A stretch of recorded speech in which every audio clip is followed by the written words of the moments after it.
Greetings and salutations, Raptors fans. Back in Las Vegas, Akil Augustine on the floor at Thomas & Mack and Cox Pavilion. This is where the Toronto Raptors just matched up against the Denver Nuggets Summer League team, and the Raptors are now 2-0 after an 84-81 victory. There is some bad news there, some injuries that we'll report on later in the show, but the big story, the Raptors' slow start, rebound in the third quarter with a huge third quarter, and then closed it out after crunch time in the fourth quarter. In case you missed any of it, here are the highlights. Strouder over to P.J. Hall. Hall fired and he connects. JaKobe Walter pulls up and buries it. Everybody loves Kobe, right? Yes. Approaching 6 minutes to go. Trey Alexander over to Strouder. Deep triple try. He's 2 for 2. And the Nuggets have jumped out to an 8-point lead. Aaron Gordon is an incredible talent as well, so that's a tremendous loss for that young man and their team. Jamison battle. Carton running the point here for Toronto. He had a solid opener last night.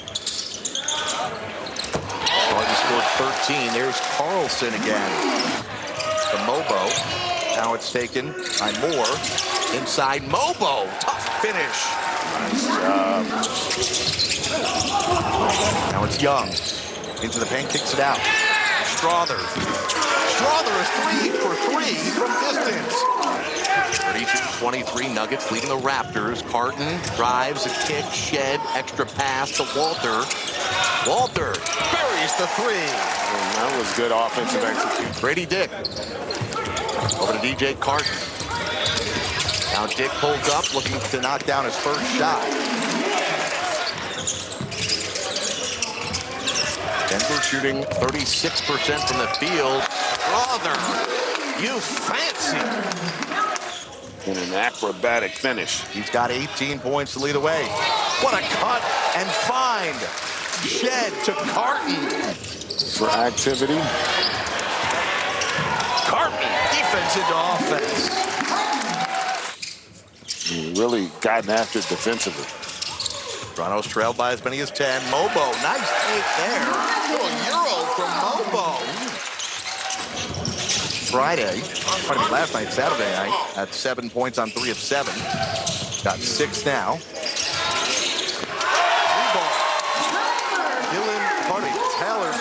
Taylor Perry.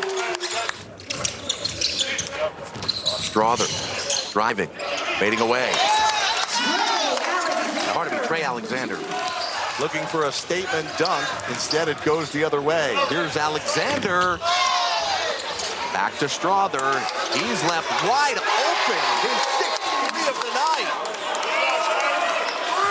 5 on the shot clock for Freeman Liberty. Freeman Liberty ties the game at 81. Ending the 10 unanswered from Denver. Really good patience there. And also, philosophically, is that the approach that the Raptors are going to use? Let's see, they don't foul right away.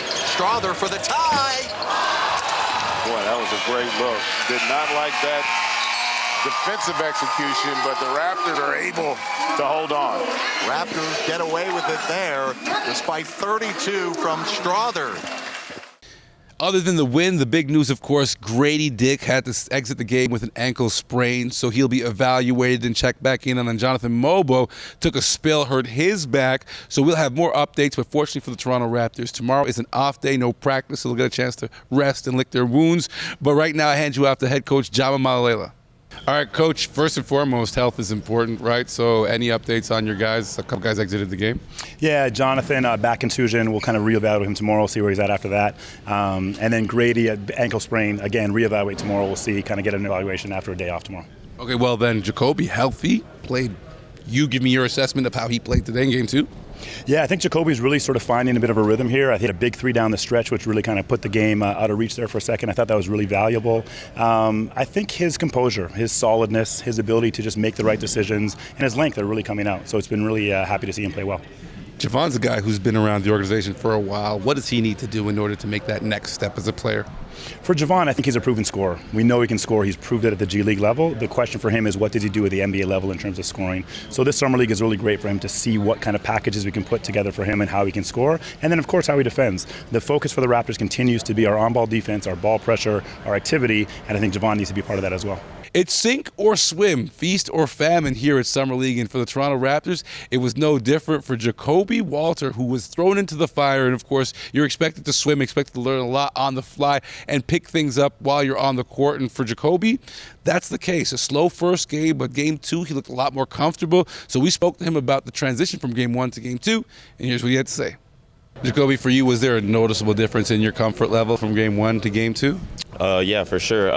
Yesterday, I was trying to just find the pace of the game. Obviously, professional, it's way quicker, bigger bodies, everybody's stronger. So I think just having that first experience helped me out in the second one. Has it slowed down at all between the 2 games? Oh, yeah, for sure. I think I was making better reads. I think I was more comfortable just being on the court, playing defense and offense.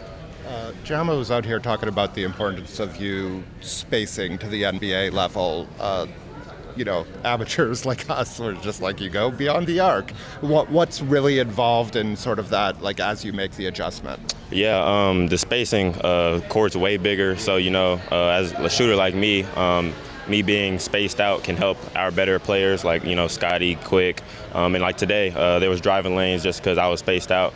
So I think me being a great shooter, me knocking them down is going to help us in the long run. Still talking Canadian basketball, and of course we're talking about Zach Edey, who was supposed to be part of the Canadian basketball senior men's team group that was in Paris this summer. Unfortunately, he decided to sit out to focus on the business at hand. Year 1 with the Memphis Grizzlies, the number 9 overall pick, has got a lot of responsibility on his hands manning the center spot for these Grizzlies, so he's taking it seriously. We went over to Resort World to catch up with him and hear his thoughts. There's a lot of conversation about where you would end up going. At what point did you kind of hear things, or was it a surprise when your name got called at 9? Complete surprise. I think to me and my agent, they tried to keep their cards like kind of close. They played it kind of coy.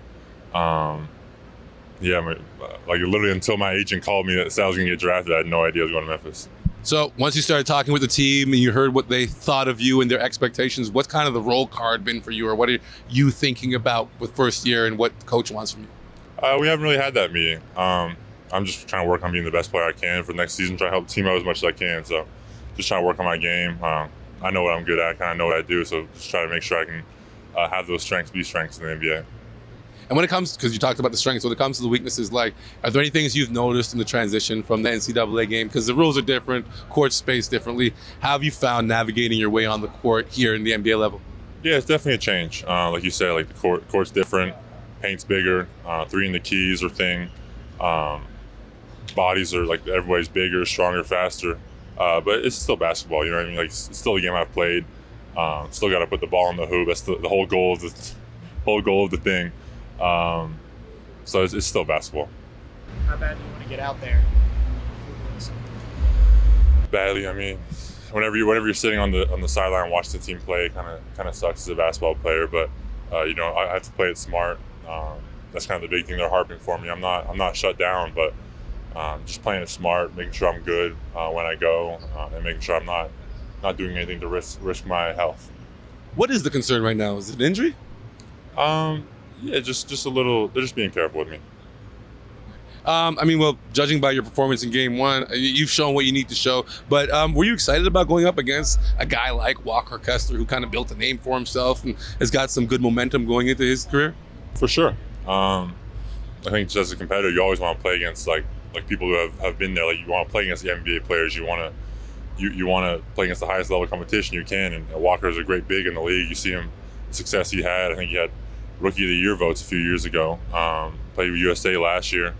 So to be able to go up against them and play and kind of like feel what that feels like on the court, it's just what you want. You mentioned USA. Did you get a chance to watch Team Canada versus USA? For sure. I watched it on the plane. Any feelings about not being able to participate? Yeah. I wanted to be there. I wanted to be able to help the team there, but it was a decision that I made. It wasn't a decision that Memphis made. I just think it would be the best thing for my career, and just to get set up, get established, get comfortable in Memphis my first year, and then Canada's still in my future for sure. Like I want to be on that team when I think next Olympics I'm gonna be 26. Like I want to be on that team. It's still fully in my future. I just felt like it was the right time for me to kind of focus on my business. That does it for us. Remember, tomorrow is an off day for your Toronto Raptors, but on Wednesday they match up with the Utah Jazz's Summer League team. It's a 2 p.m. tip here locally and on the West Coast, and it's a 5 p.m. tip on the East Coast. Do remember, Sportsnet has you covered with full game coverage. And as always, Raptors.com, Raptors on X, Raptors on Instagram, Raptors on TikTok. Check us on Facebook. I'm Akil Augustine reporting from Vegas. Thank you so much for tuning in. We'll see you later.